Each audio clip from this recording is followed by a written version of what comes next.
Hello, hi. Welcome to my porch. And I'm talking with one of my, I feel like I say this every time I introduce people, which is not disingenuous, I promise. One of my best friends.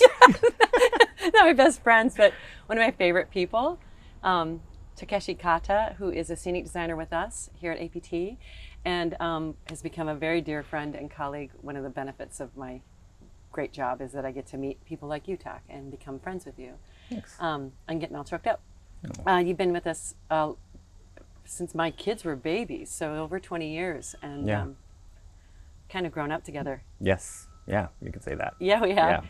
And you've been a great advisor for me through the years. Thank you. I always look forward to you coming. Scenic designers only come for a little bit of time, and a lot of people are here for long periods, but Tak's visits are very, very intense and amazing. So thank you. Thank you for agreeing to talk to me today. Yeah. Be happy to. Yeah, so how are you? I'm well. Yeah? Yeah. You know, the weather's nice. Yeah. Yeah. I'm doing really well. That's Thanks. good. Yeah. Considering the time and the... Yeah, right. But it's good to come here where I feel like I can all that I've sort of built up, the stresses that I had over the past year and a half, like coming here, I feel like it has been a good way to shed that a little bit. Mm-hmm. Yeah. But also sort of it's a good place to internally check with yourself and see actually what's happening. And so that's been it's been really fruitful. Not aside from the work. Yeah. Yeah. Right on. Yeah. Yeah, you always have aside from the work, because you're not a person who separates your work much from life, I think. I mean, a lot of times it's very much about your life. So one of the things I always ask people is like, what was your first memory of APT, of coming to APT or seeing APT, or what's your first original thought when you think of the first time? Oh, I feel like, you know what, the impression that I have of coming here, I think was to come. I was asked by Michael Bro to come meet with you guys because he felt like my aesthetic would be simpatico with the theater company, and I was excited to come out here. I had no idea about what the area was like, what the theater was like. I mean, I saw some pictures, I think. Right. But my impression is that first car ride from Madison, just watching the hills and the trees, and at the time I was living in New York, and you know, it's all sort of concrete and steel and gray, and just the sky and the green, and it just felt like I was coming to somewhere special, right? And then I came into town, and then I distinctly remember walking up the hill and how sort of special that walk was, that you had to take this journey to get to the theater, and then you walk up, and then all of a sudden there's this opening, and then there's a theater on top of the hill. Brilliant for a set designer. Yeah. That kind of effect, right? Absolutely. You actually defined something for me that we ended up making it's part of the glossary of APT. Kind of, you defined we had a conversation that summer. When we were really talking a lot about what is APTs, and it was a marketing conversation about the brand of APT. How do we let people know what you just expressed and experienced? And your description of that walk became part of our conversation, part of our description of ourselves. And you said that it was a very different feeling. What my memory of that was, it was a very different feeling to shed your critical self. Yeah. And feel an opening in the woods. Right. That you didn't understand you were missing or wanted necessarily when you were going to theater. Yeah. And how can you talk a little bit about that idea? Well, I think it's that, you know, we find ourselves in theater often. It's going to be a little bit roundabout. Please. But I think that to get to the point is that I think theater is definitely a conversation, and the participation of the audience is just as important in creating that evening, right? And at the time, so much of my experience going to the theater, I felt that the conversation that was happening in the audience as well as within myself was mostly about sitting back and criticizing, right? Like it was sort of a critic that made me feel smart, right? Like that I felt like I needed to be there and notice the good things and notice the bad things, but sort of being away from the event itself and sort of looking at it as an outsider. And the experience that I had and keep having is that because of that walk and because of the way you treat text and because it's outside and it's open to the elements, my experience, I have experienced many times where I lose my sense of self completely. And part of that, I think, is really helped by that walk up the hill. You know, there is a sense of participating in an event rather than just buying a ticket, getting to a seat, and then here we go, right? That you all sort of have to take this, I don't know, a shedding journey. A shedding journey. Yeah, I like that word. before you get there, and you know, nature opens you up, Yep, right? like having nothing the else. trees, noticing the trees, noticing the gravel underneath your foot. Yep. You know, Yep. hearing the birds. I think all of that allows time to prepare yourself mentally and emotionally Yep. to feel like you are actually an important participant Right. in what's about to happen. And right, like, and it's also a shared journey, right? Right. It's not just about the self and shedding, but you see the people around you taking the same journey, or like you break bread with people beforehand, right? And all of that, I think, aids to the sense of community and that you're in this thing together, Yeah. which is also probably why people, you know, I've seen so many shows where it starts to pour and people just stay, you know?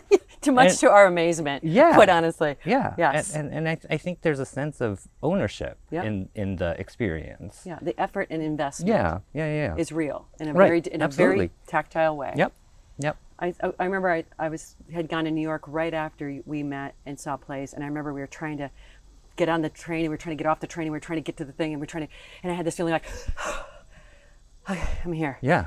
Where that's not the case No. at APT. It's No, not. it's sort of not built even- in. The frustration of leaving the parking lot is very different Yep. experience than Absolutely. the coming into the event. I Yeah. think. Yeah. Yep. I appreciate that so much, and it really was a defining kind of conversation for me personally. Yeah. You have to ignore the nature. You actually actively ignore the nature, which is really hard to do out It there. is hard to do. And so once you kind of surrender to it, it has a very, very woven effect on your event, the way Yeah. the way you see things. Yeah. Wonder. I always think wonder is part of that. And if you're in wonder, Yeah. and then you sit down and you wonder while you're watching, you're just a very different audience. And I don't even know if our Yeah, audience yeah, is that's a even great way to put it. cognizant of that. But I think it's a real fact that happens. And I appreciate that you helped me figure that out. Do you know when you wanted to come back? I mean, you came and you visited, and you didn't design that first summer, did you?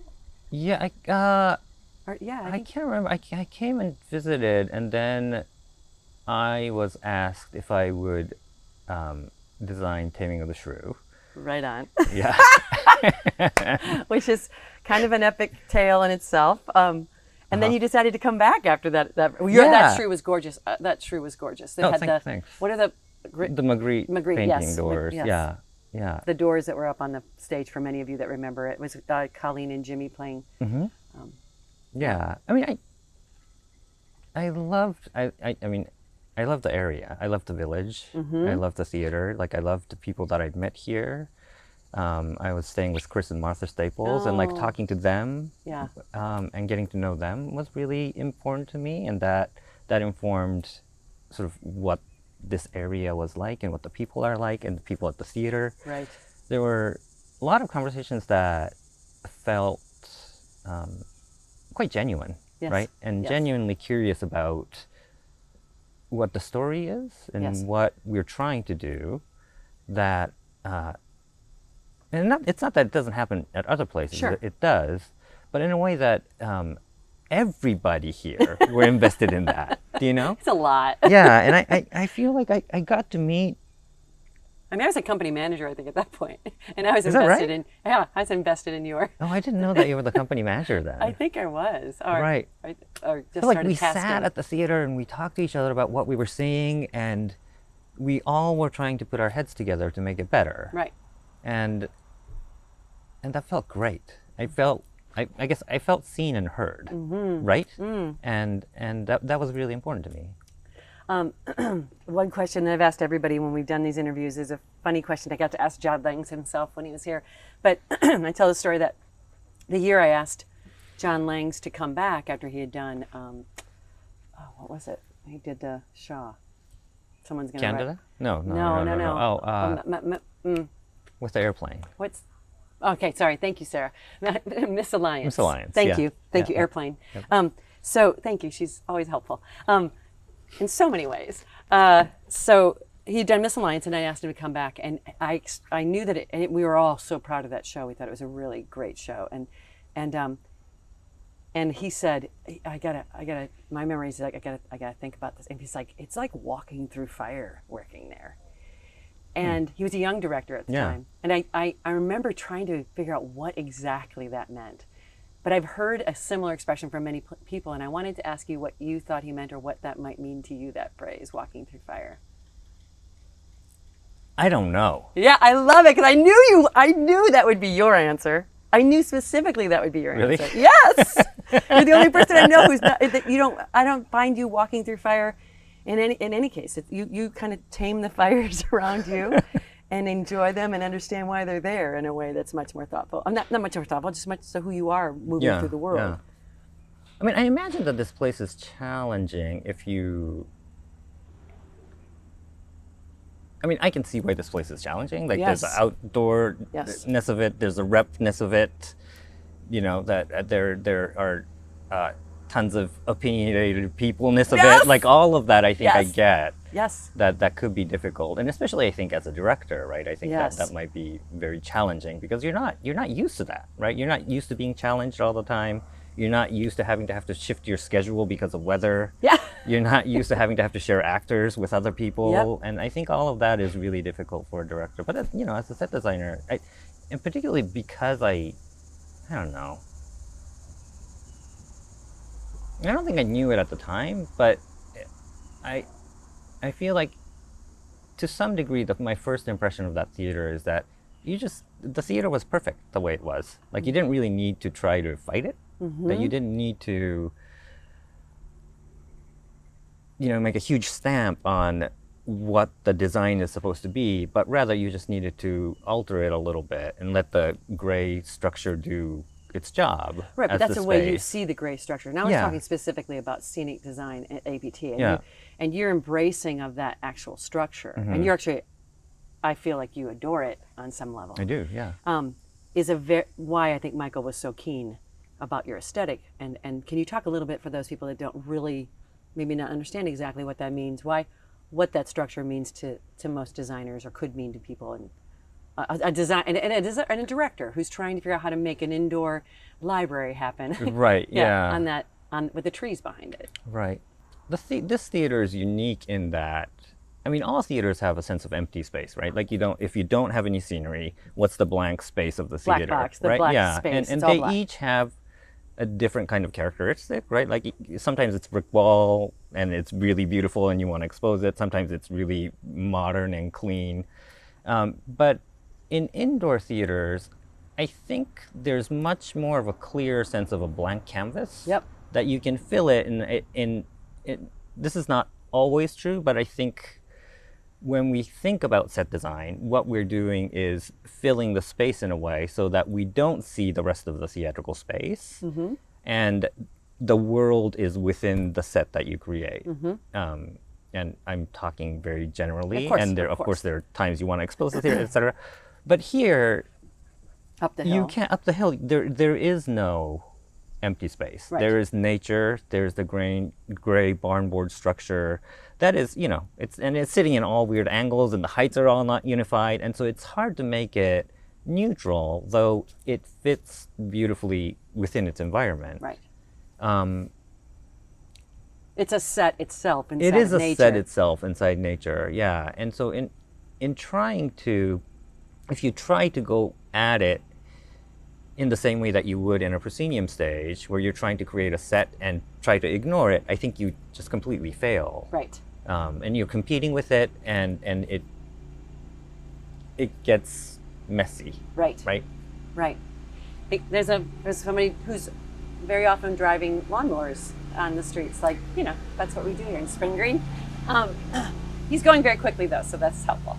I was going to say that the thing that I ask people about what they have learned or how they are different, what APT has done to inform them. Oh, wow. I know how you've informed us. I know that you've given us an incredible amount of vocabulary when it comes to trusting the question, what is necessary for a set. That's the biggest thing as a director that you've taught me in our conversations, like what is necessary to tell this story, not what would we like it to look like, but like what do you need. And that's a really can feel like an austere question, because some people think Peter Brooks, you just need a board and some actors, and truly if we had to we could, right? But you believe that as a set designer, and yet you still are a set designer. So I know how much you've informed our aesthetic here at APT. I'm just curious how we may have impacted you. Oh, I feel like this season I've been having this conversation a lot. After being 20 years of being here, there's a lot of looking back, and I've been thinking about that quite Nostalgia. a lot this season. Yeah. And looking back, I'm going to go back to my childhood a little bit. Great. But I've watched shows. Like I saw Peter Brook's Tempest in Japan when I was in junior high or high school. Wow. And I didn't really understand English all that well back then, but I understood the story, and it was I remember it was just like a white box and like a sandbox in the middle, right? And that was it. And I watched some Buto performances. Sankai Juku is the group that I've watched, and it's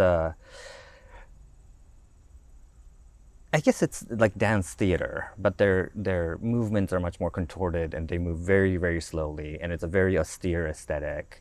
But I remember watching those shows or performances and completely forgetting about the fact that it was there. Like it really felt like I was lulled into this strange dream, and the performance and myself and the questions or thoughts or emotions that were coming up were all sort of melted into one thing. Yes. And it's not until years later that I realized that that's the experience that I've been pursuing, and that's the reason why I want to do theater. I mean, there are a lot of other external reasons why I want to do theater. But to get back to your question, sorry, it's so long-winded. Please. And we talked about this last night. The first time I realized that happened here watching Merchant of Venice. Right. And I worked on Merchant of Venice, and during its text and during its previews, I just kept losing myself in the experience. And, a good show. Yeah, it was amazing. Yep. And the story was happening, and I was following the actors, but that sort of, even that was sort of quiet in my mind, and there was just this overwhelming sense of presence. And it made me realize that, I guess what informed me that is the way I think about theater now, is that for me, at least, when I appreciate theater the most is when it feels like it's almost like a guided meditation, right? The language is there, the performance is there, but everybody's sort of shedding their selves for the greater experience, right? Yep. And when at the height of it, I feel like we can achieve this place in which you completely lose yourself, right? And then, through that experience, when it's all done and when you're clapping, you sort of start to regain yourself, and you're changed a little bit, right? I call it like the drops of sand. Yeah. They kind of create a pile, like a sandbox in your head. You aren't aware it's being created if you're present. Yeah. And so, that's the biggest thing that ABT has informed me in terms of, and that's how I, like we were saying, that I grew up here with you, and everything that I do is heavily informed by the things that I've learned here, things that the actors here and the artisans here hold dear, right? Which is the hard work and sort of leaning into the craft, but also the selflessness, that it's not about the pursuit of heightening of the sense of self, but that if you can go deeply into the craft and work hard and yet remain sort of open to this, I don't know, collaboration, right? Then I think you, and that's the way I think I hope that that's the way I walk in the world. Yep. That it is. I want to, with the props masters and the technical directors and the scenic artists in the world that I'm working with, I'm always more interested in, yes, I give them information, but I'm always interested in that, open dialogue and collaboration and hearing their input. And oftentimes my work is much, much better because they, they bring a lot of amazing things to the table. It requires it. Collaboration, true collaboration requires such a, we all know when it's done well because we're inside of it and we can be, it buoys us. Yeah. And it makes the work easier. Yeah. And it's really hard to do well. Yeah. I think the sense of selflessness, especially for a director or designer who has major decisions to be responsible for, where's that line of true collaboration, but it is a brilliant and beautiful thing when it happens. Yeah. And I fail at it all the time. Like I do too. I'm like forcing it too much, or like not giving enough, or or not listening well, or afraid. Fear. I always think everybody. Totally. I say this all the time. First day of the season with all the people, I'm like, everybody in the room's afraid. Yeah. So what's exhausting about fear is not acknowledging it. I think it's exhausting. It's exhausting to be around people that are trying to pretend not to be. So I really do see a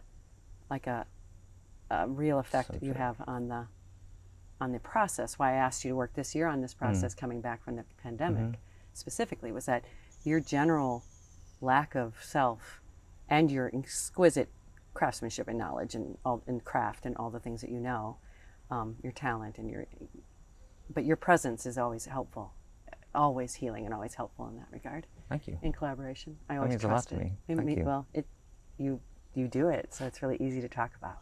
It's really easy to sense.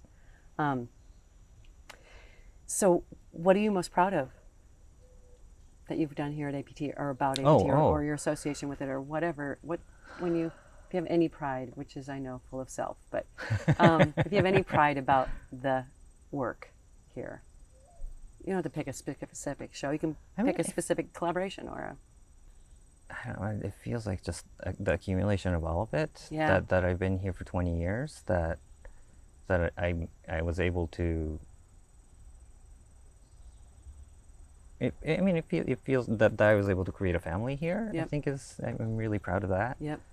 And that, it goes both ways, right? Like I feel like I'm saved by this place, and I hope that I hope that I'm bringing things to this place that makes my contribution valuable to the theater, and that reciprocal relationship and being able to stick with it, I feel very proud of. Yeah, I think that saving feeling is a real thing, especially now. I think that a lot of people express that feeling right now.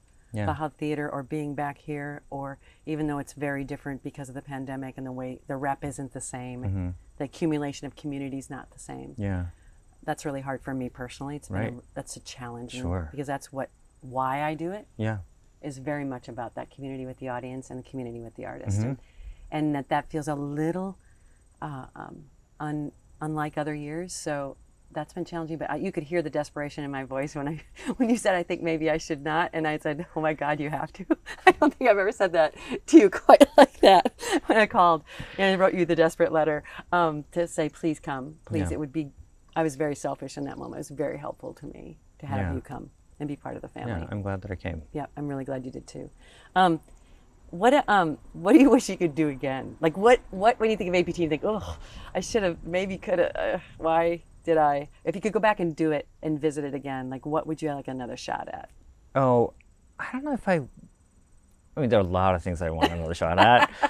To be honest with you, I would be lying if I said I didn't have that. But more than that, there are just certain shows that I wish we could do again. Yeah. Do you know? Well, like some of them we can. maybe we will. Yeah. Yeah. Like what? A View from the Bridge. Oh. Mary's Wedding. Mary's Wedding was so... Yeah, it was beautiful. Can we just say how much fun we had on that? Yeah, we had an amazing time. We went to Barnes. So yeah, see Mary's yeah. I made the design team, the whole design team go out to my friend Jan Svensson's barn. Yeah, we went to several barns. We went to several barns and took photos, and but not just you, the whole team. Yeah, the whole team. We smelled the hay and looked at the light inside. Oh yeah, and I kept trying to get back at that sense of what I felt like in a barn, kind of freedom I felt in the barn. Yeah. Kind of No, you had privacy. amazing stories Yeah. about Mom, barns. you need to know about that. But yes, yes, they have a special place in my heart. But it was such a beautiful process and such a wonderful Yeah, that was a show. fun process. Yeah. And we went through many options. Some were really simple, some got really complicated. Remember we just had ladders at one point? Yeah. Two ladders Just a up deck out of and the two sky. ladders. Talk Yeah. about yeah, exactly. No, it was amazing. Yeah, I really appreciate that. That's nice to be able to revisit things that we loved. And View from the Bridge is still one of my favorite things we've ever produced. Yeah. And your set was genius. And I don't know if anyone can understand exactly, if you're not a set designer, exactly how brilliant that set was. That set indoors, and Ganyo's set for Death Salesman Up the Hill, but that kind of... Yeah, that was a good show. Death of the Salesman was great. But it was like nothing up there. Yeah. I mean, that's a really hard thing to do as a set designer, to have as limited, well, not for your aesthetic potentially, but a lot of designers, that's a really challenging thing to say, we're going to have one chair. We're going to have a chair and a table and a go. Yeah. To trust the script that much. Right. That's hard. Yeah. I mean, I learned to trust the script here because when people can talk it, like it's really just about getting out of the way. So you specifically talk a little bit about that. Oh, yeah. When people the can thing talk that I mean, yeah, when people can talk it, when people can actually deliver the language and the relationship and the emotions and the poetry of the piece, then as an audience member, your imagination takes flight, right? Yeah. You don't really need a set to tell you where you are. Right. Right? Right. And, for me, that's sort of like a gauge of a great play, is that you don't really need sets or lights or costumes. If you just have the language and the people who can really tell it well and speak it well, that then you're free to go along with them on the ride. Right on. And you're gonna make the story that you need to see and hear, and you will remember it in a certain way that is not dictated by designers. Right. Right? It's interesting when you say that, because I think of those shows that had very little and they were brilliant. But I also think of shows that were brilliant that had very complicated sets. Yeah, I think I look at the Creve Coeur that we did with Ganyo again was very full. It was a very complete and full life on that stage. Yeah. Or I think Iliad's very full of set Yeah. concept. Yeah, but they're all sort of their own world. Yes. Right? Like and you can go both ways. Right. I think. But Shakespeare, specifically, we're talking about something like Shakespeare. Yeah, you really just want to get out of the way. I mean, but also with Shakespeare is complicated, right? Because you're not in one setting. Like you're walking, and then one moment you're in the forest, and then the next moment you're in the town and at the court, and there is no time to shift things. And if you try to have realistic things, it just gets in the way, and it gets clunky, and it doesn't flow. Right, and the language usually tells you where you're at. at. If we can lay that exactly. in well, it's better. That's what the original founders were doing when they built that stage. Sure. To be done without sets at all, if necessary. Yeah. Yeah, it's really interesting. You're talking yourself out of a job. Yeah, no, totally. That's what I always do. I'm like, I think if I could just not design, you can pay me. Yeah, okay, just come and talk about the plays. Like, right, that would be fantastic. Yeah, you don't need it. You don't need it. There is a question that I ask people that I think is interesting.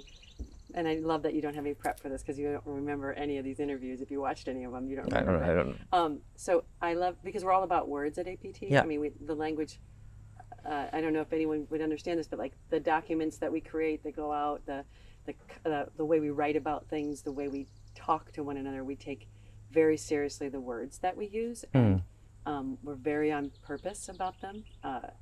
I seem to be the least reverent about words because I process out loud all the time, and so I say some things and I'm like, that's not exactly the words I meant. Right. But what is your favorite word? What's my favorite word? Yes! That's the question? Yes. Oh, man. What? I knew I was going to catch you off guard. Yeah. I knew it. Your favorite word?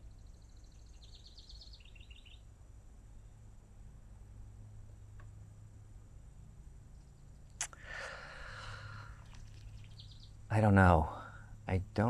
Let me keep thinking about it.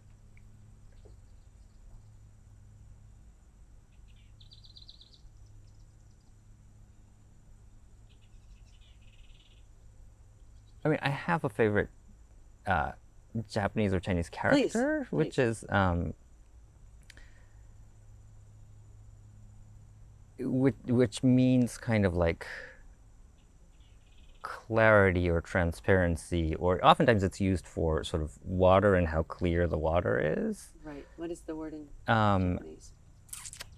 I can write it. Oh, you can write it. But, of course. well, you know, Yeah, of but course. that's my favorite character. But like transparency, clarity. Yeah, yeah, yeah, yeah. That And, makes- and for me, it's sort of, I guess maybe because I think it's important to me in Yes. my relationship and in my relationship with myself, and sort of trying to,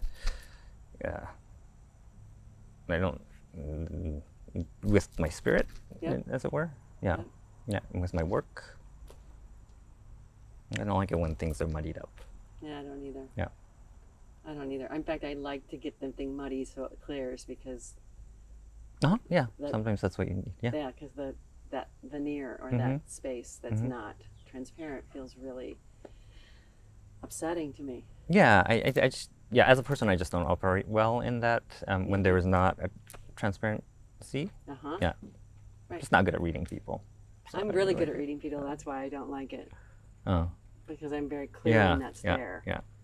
and I can't to not get to the place. Yeah, I feel like I just get confused. I'm like, I don't understand. You were saying one thing, but you're behaving in another way, and I don't understand what you're saying. That makes perfect sense to me about you. Transparency is a great word for you, or clarity is a great word for you. I would imagine that is a very important word. What's your least favorite word? Least favorite word? Yep.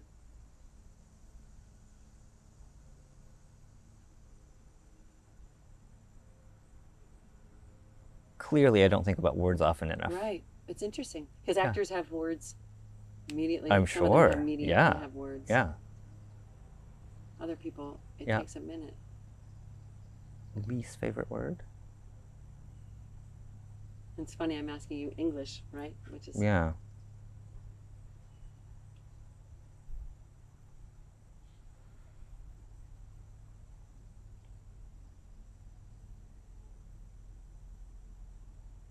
I don't know. I don't know if I have a word that's like, oh, so upsetting to me. like what it means. Yeah. I mean, words are words. I mean, they express, I mean, there are certainly words or phrases that are meant to offend, Mm-hmm. and those words I don't like. Mm-hmm. But beyond those, I feel like words are just tools, Mm-hmm. and it's sort of the intention that matters more than the word itself. So Yeah. maybe I'm not thinking about it deeply enough. I don't know. But how do you like? What about a word that you like in the way it sounds in your mouth? Like you like Oh. to say it.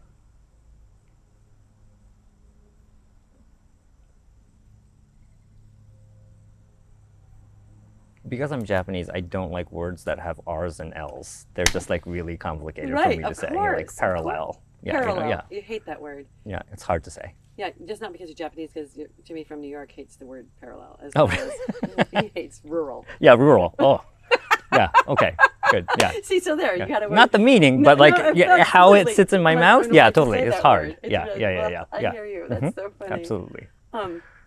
I could talk to you all day, but I have one last question for you. I'm sure this is something you've thought of a lot. I'm as conscious as you live, as consciously as on purpose and kind of in presence that you try to live inside of. But if you could talk to yourself you have children, so Yeah. we get to do that a little bit too much sometimes with our kids, talk to ourselves as children.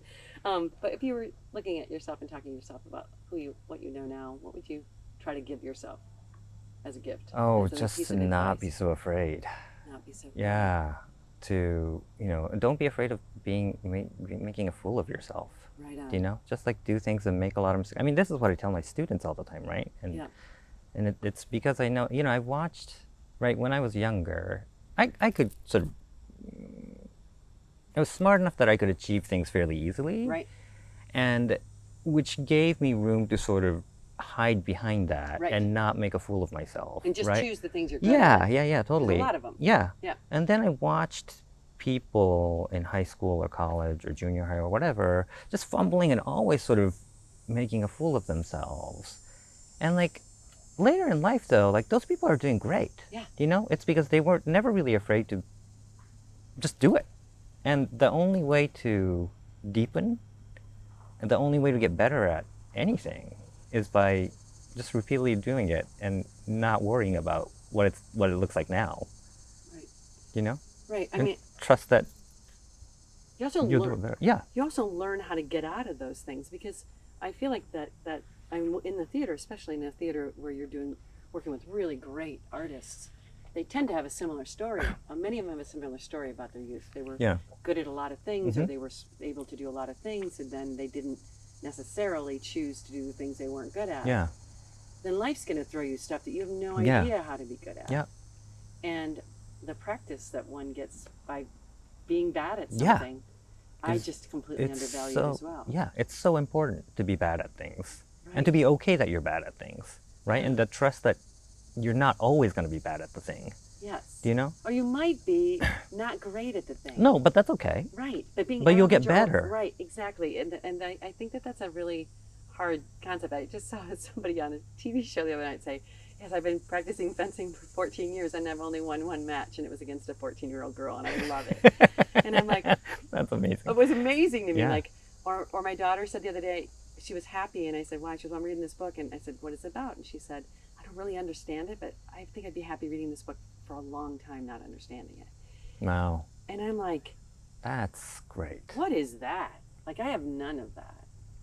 And I think that's partly because of, like, living inside of not knowing is a... But you do yoga religiously. You're pretty religious about your yoga practice. Yeah. Is that part of what you're taught? Yeah, I mean, I think yoga has certainly taught me that. And my kids, when they were starting music lessons, I was like, you know what, maybe I'll learn guitar. And I'm just really sucky at it, but still, like that.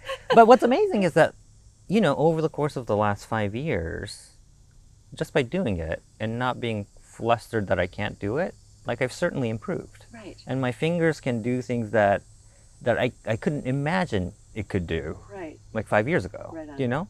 And all I had to do was just do the motions, and I just had to keep my mind in check so that my mind wasn't saying, this sucks. Right? Right. And and it's you know, I think it's harder when you're younger because you just don't have enough experience in anything. Yep. That everything seems like an obstacle. Right. And so making that room to be okay with one thing is harder because there's so many things. Yeah, I mean, even when you're good at something, it doesn't mean that you didn't work at it. Right, and it didn't take effort and require things of you. And you were creating skill sets, of course you were. But I wish I did more things and were less afraid. And so I would, you know, I think I would praise all the mistakes that I made so that I would feel more comfortable making those mistakes. Yeah. That's what I try to do with my kids. Exactly. Maybe our kids will be better. It's great that you're trying things. It's great that you're, you know, feeling like it's hard. Right. Yeah. And to really honor that feeling of, there's this word in Japanese called kuyashi. Kuyashi? Yeah, kuyashi it's sort of this frustration that comes from not being able to do something or losing a match or whatever it is. You've been working hard, but it failed you. Right. And it's a frustration, but it's also at the same time, it's a resolve to do better. Right. Right. So it's not just sort of like this negative feeling. Yep. And, you know, and you cry but it makes you stronger and you go at it again.